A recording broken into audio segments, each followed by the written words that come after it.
naririnig ko nga yung mga balitang gano'n, parang masakit naman sa loob.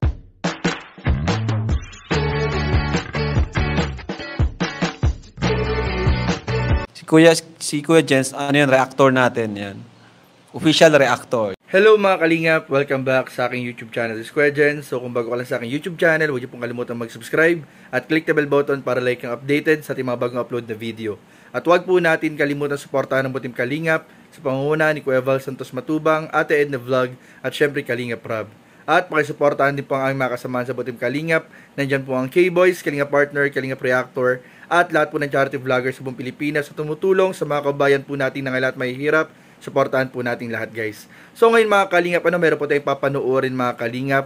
Ito po yung huling pagbisita nila Kalingap Rob sa bahay po nila Viancy. At dito nga po mga Kalingap ay nagbigay po ng statement ang nanay po ni Viancy. O nagsalita na po mga Kalingap ang nanay ng isa sa mga Kalingap Angels sa si Viancy mga Kalingap kaugnay sa mga kumakalat at mga paninira mga Kalingap kay Kalingap Rob. At dito nga mga Kalingap na ini-encourage natin na sana ito mapanood ito ni Makagago para malaman niya rin mga Kalingap yung hinaing ng mga magulang ng mga beneficiaries ng Kalingap Angels o ng Team Kalingap para dito mga Kalingap huwag siyang magbasa dun sa mga comment na binabasa niya sa social media. Dito mismo malalaman niya mismo sa magulang mismo ng mga beneficiary at alamin din niya mga Kalingap kung gaano kalaki, kaganda yung naitulong na ipagawa ng Team Kalingap para sa mga pamilya ng mga beneficiary. So yan mamaya pag-uusapan din natin yan, pero bago yun, panoorin muna natin ang naging interview sa mama ni Viancy in 5, 4,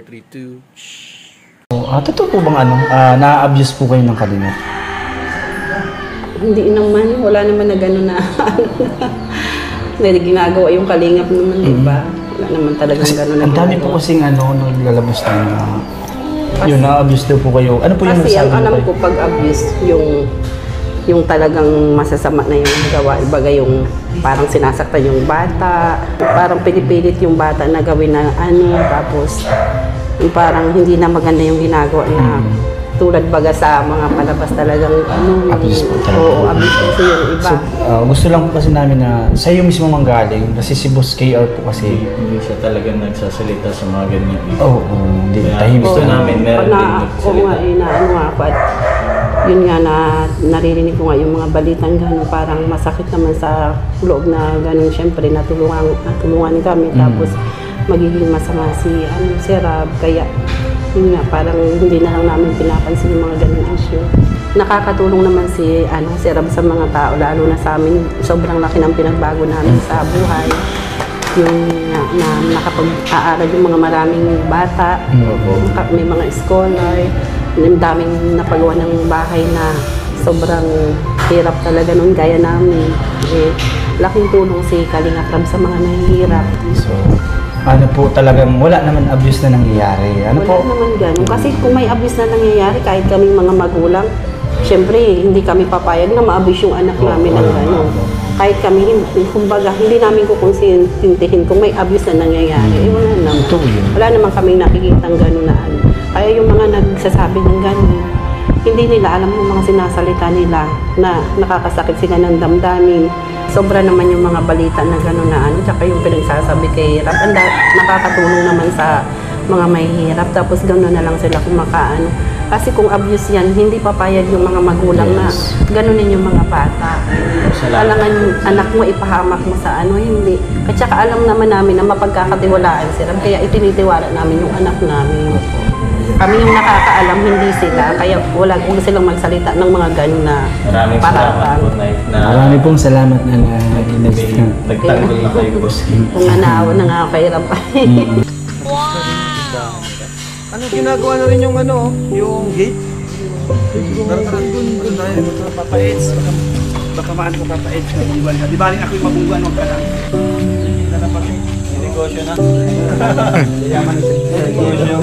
Just bro. Hindi, saka ito. Tapos na rin yung mga Kalingap. Tapos na yung tindahan. Yan pa yung mga sinasabi nila. Messi! Sinasabi ng mga... Messi, si Edo iniwan mo. Ay, si Edo. Hulog ako yun. Ito ba yung ano, mga sinasabi nila na, ay, anak, ayoko na mag-talk. Parang may pinaparinggan ka. Wala, baka busy lang. Bulag. May tindahan na po mga kalingap. May maganda pang bahay. Ito po yung ito yung pinakamalaking pabahay natin at malaki yung nagastos natin. Inabas ka pa ba ng ganyan, Kalinga Prab? So, ongoing pa rin siya, bro. No? Kasi gagawin na yung gig. Kaya lang natin yung basta ang mahalaga si Biancy at family niya na tulungan natin. Hi Biancy. Ay, Bensei. Naging lalaki si bodyguard ako nito eh. Okay naman. Kayo, kumusta kayo dito? Ha? Nauwi pa lang. Ah, okay. Oh, ganda. Buksan niyo ilaw. Buksan niyo. Brownout? Oh, yun. Okay. Ayos, grabe. Oo nga po. Biglaan na naman. Pero kahit biglaan, grabe ang linis sa bahay niyo. Bahay po ninyo. Kumusta? Ayos lang. Ikaw. Ikaw, kamusta? Parang magkakilala. Galing ka na? Di pa nga eh. Kaya Nagpa-check up ka na? Ha? Di na kailangan. Kailangan. Nandito na ako. Charis na. Lagyan ko ng konti. Ay, pangalan. Pag ano niya, di ko nakikita yung ano. Baka ka mahawaan. Alam ko namang focus ka sa study mo. Mamaya mapa-absent ka dahil sa akin. Kawawa naman ang wifi na yan. Kamusta ka naman dun? Sa bago mong tinitirhan. Okay man, close ko na ba ganyan sila, Close mo sila? Kaya okay man lang. Ay nako. Okay yun. Wala namang problema sa mga yun. Wala. Hindi naman sila maliga, nakakailang sa pag-aaral doon, bad influence. Hindi man. Saka tama din yung may taga-update ako. Nagatingin niyo sa akin eh. Nagatingin niyo sa iyo pala. Nakibantayin mo ako So, wala namang problema dun sa sa kinuhaan mo kasi kung meron, di pa tayo. Nung nakaraan, nawalan lang ng tubig. Pero lahat naman daw. Makikiligo nga sana ako nun eh. Kaso, nahiya ako. Mas okay ba dun kaysa sa kaysa dito pabalik-balik? Oo, kasi pag break-in time namin, kakauwi ako agad. Kakapahinga pa. So ayun nga mga kalingap, malinaw naman po mga kalingap, galing na mismo sa magulang, sa nanay po ni Biancy, isa sa mga kalingap angels, isa sa mga kalingap beneficiary, na wala pong naging pag-abuso sa mga beneficiary ni Kalingap Prab.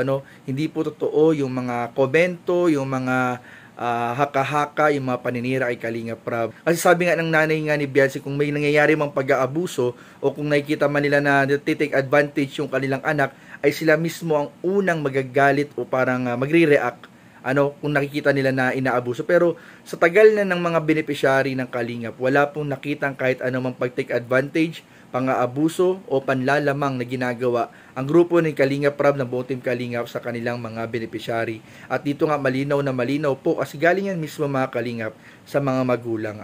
Kaya in-encourage nga natin na sana po ay mabigyan pansin din ni Makagago na panuorin yung iba pang mga vlogs ni Kalingap Prab simula't simula hanggang dun sa mga present episode para malaman niya na walang basihan yung mga kino-comment na mga paninira sa Team Kalingap kay Kalingap Prab. At nakita din naman dyan mga Kalingap kung gaano kagrabe yung pagtulong ng Team Kalingap simula sa, nakita niyo po yung kanina, yung tricycle na yellow green. Ayan, bigay din po ng Kalingap, tulong ng Kalingap, yung pabahay, may tindahan pa, may pabakod, may mga kagamitan. Ay grabe po, ganyan po kagrabe yung pagtulong at pagsuporta ng Team Kalingap at ng mga sponsors, mga nagmamahal sa mga beneficiary. Kaya mga Kalingap, wala naman po talaga masabi na natitake advantage o na paglalamangan o na-abuse. Wala pong ganyang nangyayari sa mga Kalingap Angels at sa mga beneficiary. At yung mga love team mga Kalingap, kung nakita man natin na may mga love team, yan po ay para lamang maghatid ng entertainment sa mga viewers, mas dumami po yung sumusuporta, mas dumami yung sponsors ng isang beneficiary. At yan ay matagal na yan sinabi ni Kalinga Prab, pinaliwanag yung sa mga love team na yan, na sana ay wag naman gawa ng issue. So, yun lamang po mga Kalingap, at sana po ipagpatuloy po natin yung pagsuporta sa mga love team, sa mga beneficiary, at syempre po sa buong team Kalingap, sa pangunguna ni Kuya Val, Ate Edna, at Kalingap Prab. So, yun lamang po, at maraming po salamat sa inyong panonood. Please don't forget to like, comment, share, and subscribe sa ating mga video. Maraming po salamat. God bless. Bye-bye.